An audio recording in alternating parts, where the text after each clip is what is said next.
Assalamualaikum warahmatullahi wabarakatuh. Salam sejahtera bagi kita semua.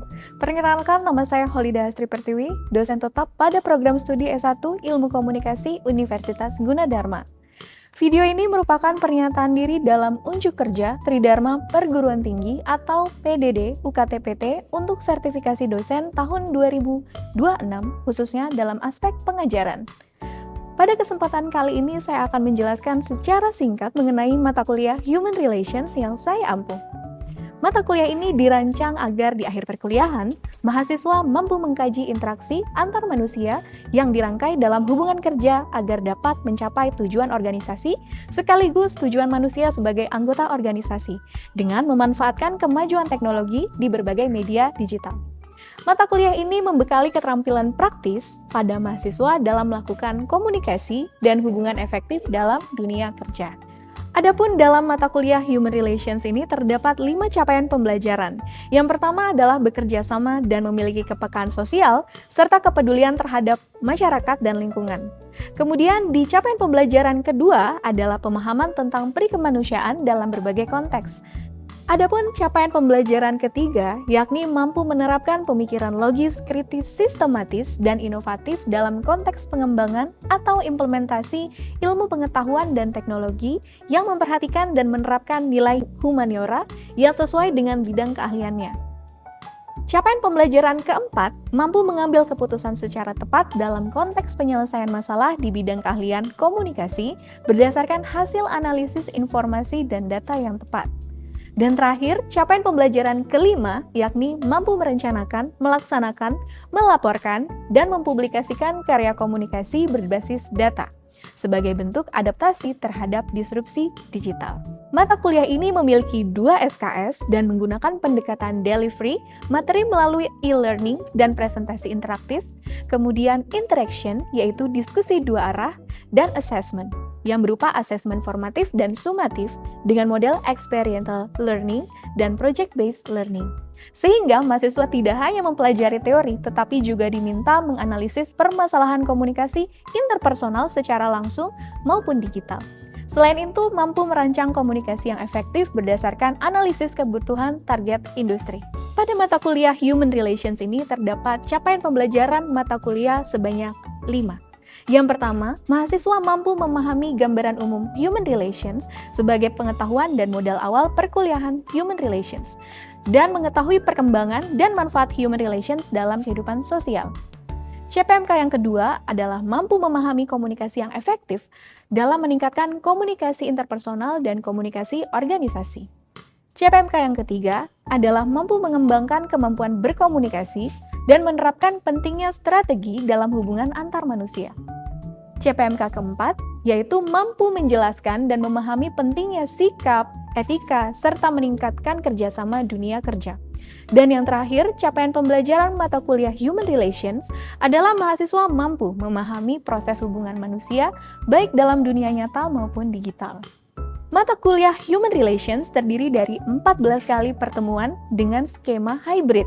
Metode pembelajaran yang kami laksanakan secara blended learning dengan kombinasi antara pertemuan tatap muka dan tatap maya melalui Google Meet atau Zoom. Selain itu, kami juga melakukan pembelajaran melalui platform virtual class Universitas Gunadarma.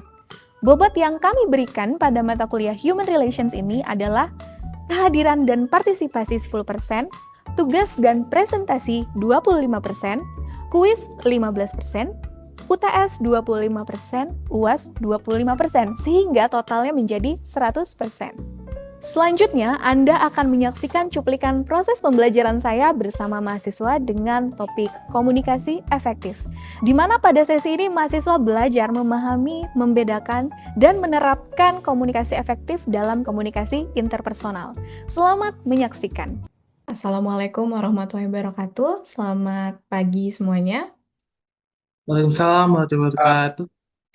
Baik, untuk hari ini kita ketemu lagi di pertemuan ketiga untuk mata kuliah Human Relations. Dan hari ini kita akan bahas satu materi baru terkait dengan komunikasi efektif. Nah, ini sebetulnya ada hubungannya gitu ya dengan komunikasi interpersonal yang sudah kita bahas di minggu lalu ya teman-teman semuanya. Nah, jadi untuk hari ini saya akan share dulu ya untuk salah satu ini ya, kuis pretest gitu ya untuk materi hari ini terkait dengan komunikasi efektif. Saya coba share screen dulu teman-teman untuk Mentimeternya. Boleh disiapkan untuk device handphone milik teman-teman semuanya.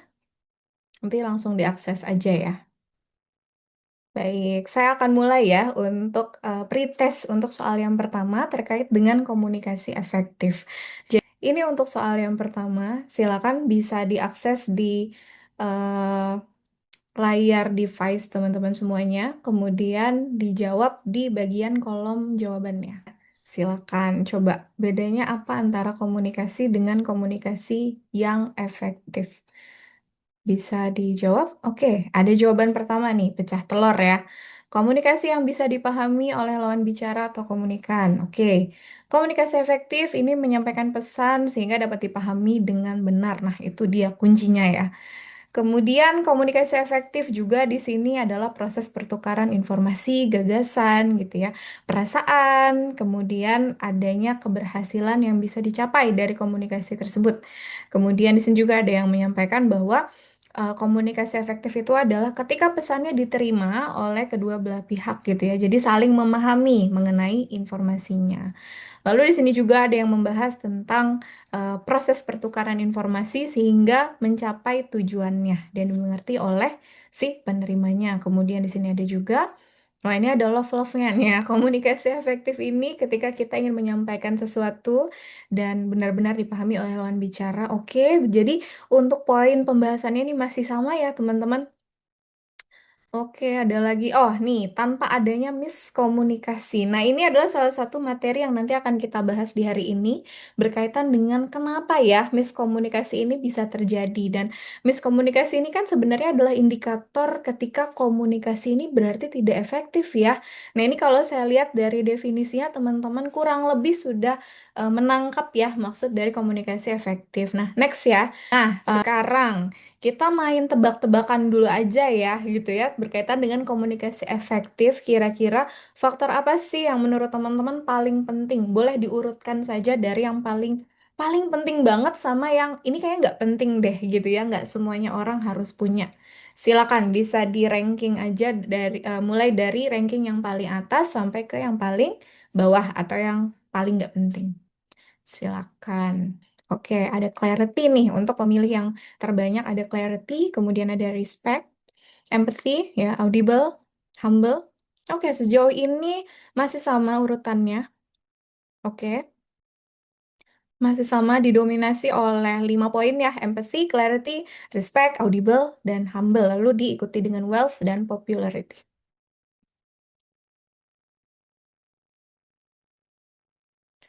Oke, baik. Masih ada jawaban-jawaban yang lain? Silakan. Empathy, clarity, respect, audible, humble, popularity, dan wealth. Untuk yang terbawahnya masih bertahan di situ ya, masih 2 poin yang sama, ada popularity dan wealth. Nah, di sini mungkin ada yang mau memberikan apa ya, jawaban atau alasan kenapa, apa yang kalian pilih sebagai faktor paling penting dan kenapa. Ada yang mau menjawab, silakan. Boleh langsung dinyalakan kameranya dan speakernya. Ada, silakan. Empati. Hmm, yes. Baik, untuk Rajiva menjawabnya poin apa untuk ranking yang pertama tadi? Yang paling pertama itu pasti empati lah, karena Oke. empati itu Hmm. yang harus dibutuhin kalau buat apa efektif. Kayak kita harus kayak saling mendengar orang lain biar orang lainnya mendengar poin kita juga. Oke, baik. Kita harus empathy ya. Jadi kita harus bisa apa namanya Punya empati. merasakan ya apa yang orang lain rasakan supaya kita dapat poin yang sama, punya pemahaman yang sama antara kita sebagai komunikator dengan komunikan. Terima kasih Rajiva. Ini kita simpen dulu ya jawabannya karena nanti kita akan bahas nih kurang lebihnya beberapa poin penting di dalam komunikasi efektif ya dari ke 7 poin ini gitu ya. Ada 5 poin yang paling penting. Nanti coba diingat-ingat kembali ya. Tapi kalau saya lihat sih jawabannya udah benar ya teman-teman untuk 5 poin pentingnya. Next, terakhir. Ini kita bikin word cloud ya. Jadi nanti jawaban teman-teman akan terkumpul menjadi satu visual gitu ya berkaitan dengan hambatan komunikasi.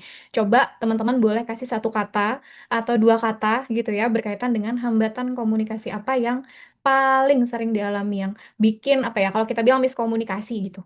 Silakan boleh dijawab. Oke, situasi yang berisik. Physical noise ya.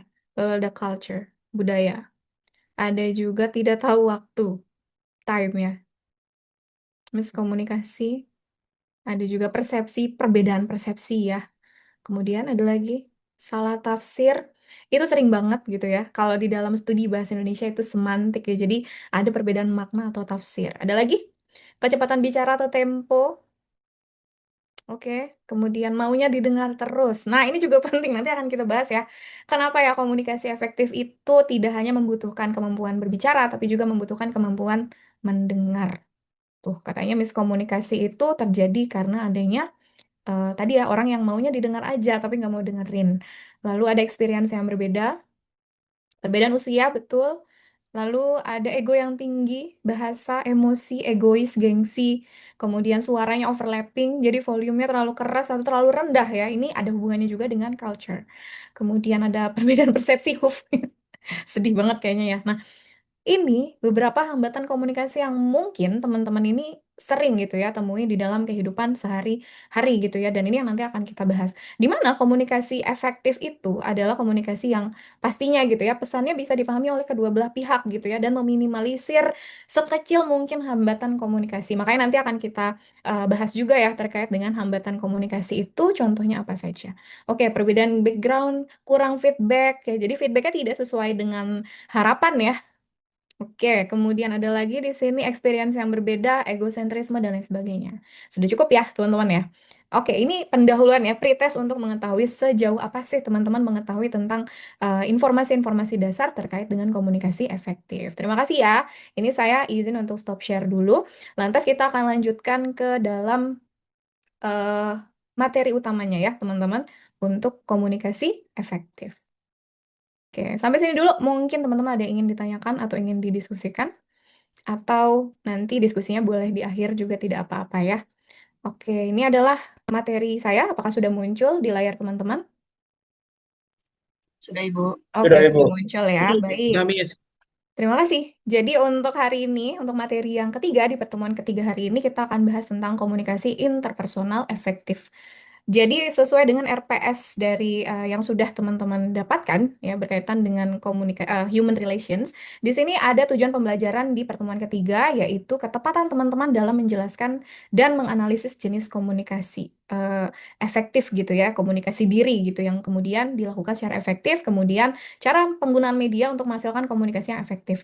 Kemudian objektif pembelajaran kita hari ini gitu ya, karena untuk pertemuan online hari ini memang ada kita ini ada waktu yang terbatas gitu ya, maka objektifnya saya akan ambil 3 poin, yaitu personal communication effectiveness, how communication takes place gitu ya. Jadi kita akan mempelajari gitu ya, bagaimana sih komunikasi ini harus dilakukan gitu ya, atau harus dilaksanakan dengan baik sehingga terjadi komunikasi yang efektif gitu ya. Kemudian yang terakhir adalah enhancing your listening skill. Yang tadi saya sempat bahas juga dan tadi ada yang bilang juga ya di word cloud tadi bahwa komunikasi yang tidak efektif ini gitu ya biasanya terjadi karena adanya orang yang maunya didengar aja tapi tidak mau didengar. Artinya di dalam komunikasi efektif itu tidak hanya kita itu punya skill berbicara tapi juga harus bisa mendengar. Jadi ini ya untuk tujuan pembelajaran kita hari ini dan objektif yang akan kita pelajari hari ini.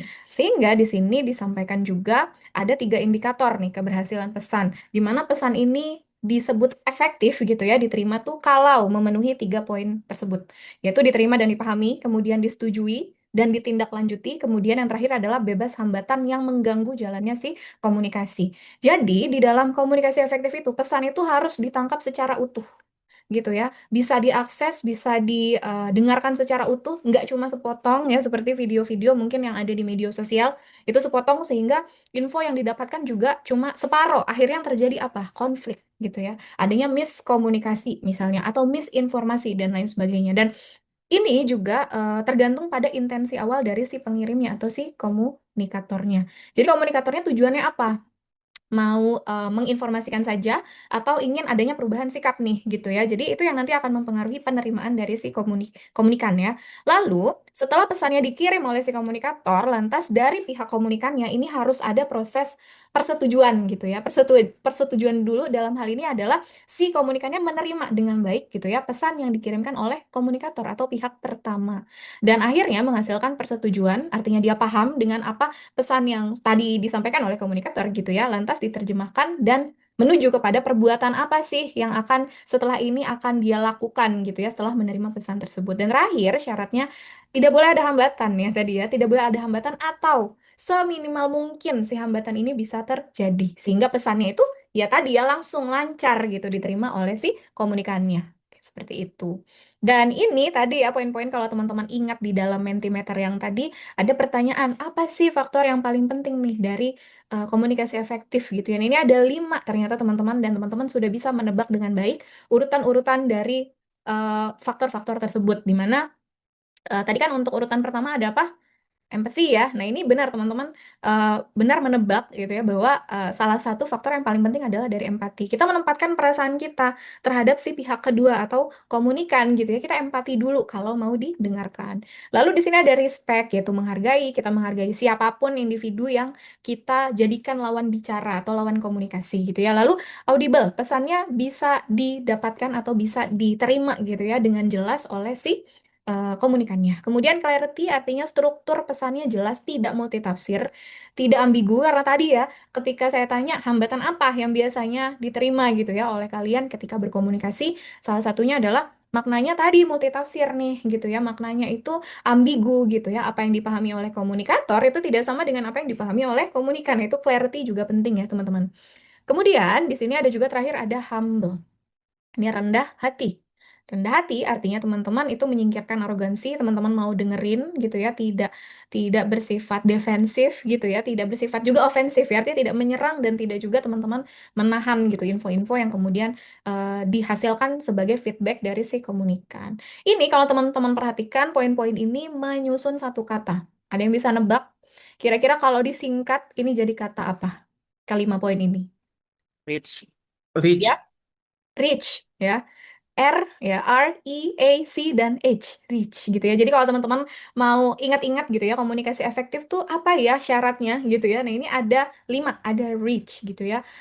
R-nya adalah respect, kemudian empathy, audible, clarity dan humble gitu ya. Jadi ini yang teman-teman perlu gitu ya ingat-ingat dan bisa implementasikan. Nah kita beralih kepada hambatan pesan ya. Jadi satu proses komunikasi itu nggak selalu akhirnya berjalan dengan lancar, selalu ada hambatan gitu ya. Nah, hambatan ini sendiri juga perlu untuk dikenal gitu ya dengan beberapa jenis supaya teman-teman bisa tahu apa yang harus diperbaiki, apa yang misalnya harus diimprove gitu ya dari keseluruhan proses pengiriman pesan. Di sini yang pertama ada pemisahan fisik, jadi ada jarak spasial, ada jarak antara si komunikator dengan komunikan. Sehingga tadi mungkin pesannya tidak bisa diterima dengan baik karena jauh ya, suaranya nggak kedengeran misalnya gitu ya. Dan konteks nonverbalnya juga tidak bisa dilihat dengan baik ya, sama seperti misalnya kita antara bertemu secara tatap muka ya, seperti di minggu lalu, sedangkan sekarang di via Zoom gitu ya. Mungkin ada perbedaan antara transfer komunikasi nonverbal. Artinya saya ketika kemarin ya minggu lalu gitu ya bertemu tatap muka dengan teman-teman itu bisa dengan jelas melihat ekspresinya seperti apa, kalian lagi ngapain di kelas gitu ya, di kursinya lagi ngapain, apa ketika materi yang disampaikan seperti apa, mukanya kayak gimana itu jelas ya. Tapi kalau sekarang gitu ya dengan metode Zoom meeting seperti itu kita tidak bisa melihat konteks nonverbalnya dengan jelas. Nah, itu masuk ke dalam hambatan gitu. Kemudian ada juga status dan gender di mana ketika ada perbedaan antara kedua belah pihak komunikasi, misalnya dari segi status ya, kemudian atau misalnya jangan ngomongin status deh, jenis kelamin berbeda, gender berbeda aja itu kadang jadi konflik. Karena tadi ada misalnya anggapan tentang satu perilaku tertentu, kalau kata perempuan itu baik misalnya gitu ya, kalau kata laki-laki itu nggak baiknya itu juga kadang terjadi gitu ya dan menjadi satu hambatan yang berarti gitu di dalam pengiriman pesan. Lalu ini juga tadi disebutkan ya di word cloud itu ada yang jawab culture atau budaya, adanya perbedaan nilai, keyakinan, norma sosial gitu ya dan lain sebagainya sehingga itu juga bisa mengakibatkan konflik dalam pengiriman komunikasi. Jadi pesannya terhambat, tidak bisa diterima dan artinya nggak efektif ya. Lalu terakhir adalah hambatan semantik atau keterbatasan bahasa. Artinya ada perbedaan makna antara kita dengan lawan bicara kita sehingga gagal paham nih antara apa namanya kita sebagai komunikator dan komunikan. Contohnya misalnya kita berasal dari nah ini budaya sama bahasa nih ada hubungannya juga nih kadang-kadang ya. Misalnya antara orang suku Sunda sama suku Jawa ngobrol. Yang satu bilang, "Ya, saya habis makan gedang," gitu ya. Nah, orang Jawa ini akan memahami gedang ini apa nih artinya? Kalau di Jawa ada yang tahu nggak? Pisang, pisang Bu. Pisang, betul. Kemudian kalau misalnya didengar oleh teman-teman yang Sunda, ada yang tahu nggak gedang artinya apa? Ada yang orang Sunda nggak di sini? Pepaya, pepaya. Papaya, Bu, papaya. Pepaya, betul. Nah, dari satu kata itu aja, satu nama buah ini gitu ya, bisa memicu satu apa nih, miskomunikasi atau konflik karena adanya perbedaan kata, perbedaan makna dari satu kata buah gedang. Yang satu mikirnya ini pisang, yang satu mikirnya ini pepaya gitu ya, karena adanya perbedaan budaya tadi. Makanya tadi di Word Cloud juga bagus sekali ada yang membahas tentang adanya perbedaan background gitu ya, latar belakang entah itu budaya, pendidikan, ekonomi gitu ya, kemudian pengalaman, experience tadi juga ada yang menjawab. Nah, itu juga menjadi salah satu hambatan yang mungkin terjadi dan mengakibatkan komunikasi tidak efektif. Listening di dalam komunikasi efektif ini sampai dibagi tiga ya, karena sepenting itu teman-teman. Yang pertama, content listening. Kemudian critical listening, lantas empathic listening. Menurut teman-teman, biasanya kalian ini ketika dengerin di antara tiga poin ini, yang paling sering dilakukan itu listening yang mana? Kalau yang kuliah itu sih biasanya content listening. Oke. Mungkin kalau untuk hubungan bersama teman kuliah itu lebih ke empathic listening, Ibu. Empathic listening bagus sekali, Nay. Ada lagi mungkin konteks untuk critical listening biasanya di mana? Kapan? Mungkin Mm-mm. mungkin kalau lagi evaluasi organisasi Bu itu masuk ke critical listening. Oke. Good ya. Jadi kita itu sepenting itu mendengarkan teman-teman sampai mendengarkan ini akhirnya dibagi berdasarkan konteks-konteksnya. Artinya di ketika berkomunikasi teman-teman itu bisa melakukan reflective listening. Artinya kalian tidak hanya mendengarkan secara seksama tapi kalian mengkonfirmasi gitu. Ketika kita mendengarkan lawan bicara kita mengirimkan pesan, lalu kita mungkin gitu ya untuk menghindari miskomunikasi atau misinformasi, kita mengulang kembali pesan yang sudah disampaikan oleh si pengirim tersebut gitu ya, sehingga kita mengulang gitu. Jadi komunikasi efektif ini bisa tercapai dengan tadi poin-poin yang tadi, reach, kemudian kita juga perlu untuk menerapkan listeningnya gitu ya, dan itu yang nanti tujuannya pastinya menuju ke arah komunikasi efektif. Sampai sini dulu mungkin ada yang mau ditanyakan atau didiskusikan, boleh untuk satu atau dua penanya, silakan. Iya Ibu, terima kasih Bu. Tadi Oke. kan di bagian yang rage itu kan empati menjadi salah satu faktor penting ya Bu untuk dalam komunikasi efektif. Nah, tapi kalau misalkan kita dalam kehidupan itu kan kita kalau ngomong harus dituntut buat selalu jujur, ya Oke. kan? Tapi kadang kalau kita jujur tuh malah ngelukain hati orang itu. Nah, biar terjadinya komunikasi efektif tuh kira-kira kita mana yang harus kita lebih utamakan, kejujuran itu sendiri atau empati? Itu sih Bu. Terima kasih. Terima kasih banyak Alifa. Ini pertanyaannya ini kehidupan sehari-hari. Saya rasa ini yang ngerasain bukan cuma Alifa, tapi kita semua yang ada di ruangan ini ya. Terima kasih Alifa pertanyaannya sebelumnya. Jadi kalau misalnya gitu ya kita punya jawaban tertentu yang menurut kita ini jujur, tapi kejujuran ini menyakitkan gitu ya. Maka yang perlu untuk kita lakukan, ini kan berarti konteksnya yang saya tangkap ya. Yang saya tangkap konteksnya adalah pertemanan ya, teman sebaya ya berarti ya. Konteks komunikasinya. Sehingga apa tadi? Coba, masih ingat nggak? Tadi ada 3 macam listening, ada critical listening, ada content listening, dan ada empathic listening. Kira-kira yang dilakukan yang mana? Yang tadi dijawab sama Putri, Naina Putri ya, coba. Empati. Apa? Empathic listening, betul sekali. Artinya di situ yang didahulukan bukan isi pesannya gitu ya, atau apa nih gitu, logikanya gitu. Karena tadi kan kalau critical itu logika, kalau konten itu lebih ke isi pesannya, kita pakainya empathic listening. Artinya kita perlu untuk mengutamakan apa? Empati ya, Alifa ya, dan teman-teman semuanya. Maka perlu untuk Alifa boleh mengedepankan dulu empatinya, kemudian boleh sambil sambil dicoba gitu ya, coba dibedah gitu ya pesan dari teman kita atau rekan kita tujuannya apa nih? Karena banyak juga gitu ya orang yang kemudian memberikan info atau pesan tertentu tujuannya bukan untuk misalnya dikritik gitu ya, atau misalnya ingin dikoreksi bukan. Tapi ada juga orang-orang yang memang tujuannya hanya untuk mendapatkan feedback yang memang menenangkan diri dia. Maka perlu kalau misalnya kita berkomunikasi kita coba telaah dulu ini konteks komunikasinya apa. Apakah kalau organisasi kita pakai critical, apakah ini formal, maka kita pakai content listening. Tapi kalau misal tadi ya konteksnya pertemanan, maka kita boleh pakai empathic listening. Jadi itu ya, jadi bisa disesuaikan dengan konteks komunikasi dari teman-teman semuanya. Kita beralih kepada tugas ya untuk hari ini, karena untuk masing-masing materi itu perlu ada capaian pembelajaran. Dan ini salah satu cara untuk teman-teman bisa achieve ya capaian pembelajarannya.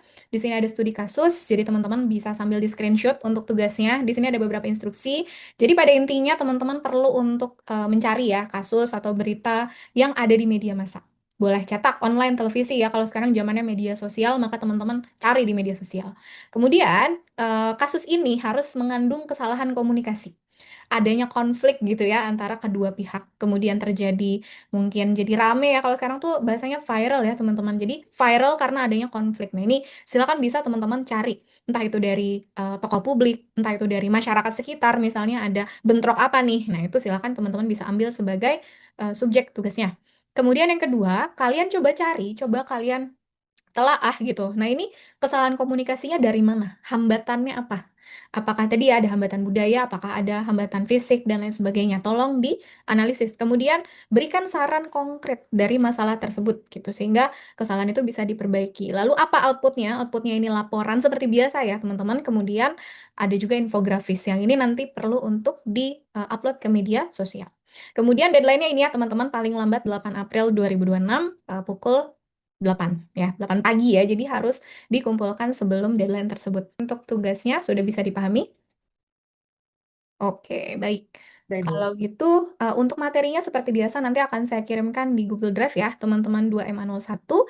Kemudian untuk materi hari ini semoga bisa diterima dengan baik. Kita bertemu lagi di jadwal luring di minggu depan ya, teman-teman, untuk materi yang keempat. Jangan lupa untuk tugasnya perlu untuk dikerjakan gitu ya, dan dikumpulkan tepat waktu. Oke, gitu ya. Bisa dipahami semuanya? Oke, baik. Untuk itu, Ya, bisa. oke, terima kasih banyak Bu. Najifa dan teman-teman semuanya. Untuk itu saya bisa akhiri ya untuk hari ini. Semoga semuanya sehat selalu. Saya undur diri. Assalamualaikum warahmatullahi wabarakatuh. Selamat siang ya, pagi menjelang siang semuanya. Waalaikumsalam, Ibu. Terima kasih. Baru saja Anda menyaksikan cuplikan video proses pembelajaran saya pada sesi ketiga mata kuliah Human Relations yang berfokus pada bagaimana strategi membangun sebuah komunikasi interpersonal yang efektif. Di akhir perkuliahan diharapkan mahasiswa mampu mencapai ketepatan dalam menjelaskan dan menganalisis jenis komunikasi diri, cara serta penggunaan media untuk menghasilkan komunikasi yang efektif. Maka dari itu, pada pertemuan selanjutnya mahasiswa diminta menyiapkan tugas proyek dan presentasi. Mereka belajar mengasah keterampilan berpikir strategis sekaligus praktis dalam menganalisis permasalahan dan konflik dalam komunikasi dan merancang strategi komunikasi efektif. Saya berharap cuplikan tersebut dapat memberikan gambaran yang nyata mengenai pendekatan yang saya terapkan dalam kelas yang tidak hanya berorientasi pada pemahaman teori semata, tetapi juga pada pengembangan kompetensi praktis dan kesiapan mahasiswa menghadapi tantangan industri dunia digital. Terima kasih saya sampaikan kepada Kemendikti-Saintek melalui Direktorat Jenderal Pendidikan Tinggi LL.Dikti Wilayah 3 serta seluruh tim sertifikasi dosen Smart 2026 atas kesempatan dan dukungannya. Saya juga mengucapkan terima kasih kepada pimpinan Universitas Gunadarma, kolega dosen, khususnya Fakultas Ilmu Komunikasi, serta semua mahasiswa yang telah berkontribusi dalam proses pembelajaran ini. Demikian yang dapat saya sampaikan, semoga bermanfaat dan menjadi bagian dari upaya peningkatan kualitas pendidikan tinggi di Indonesia. Wassalamualaikum warahmatullahi wabarakatuh.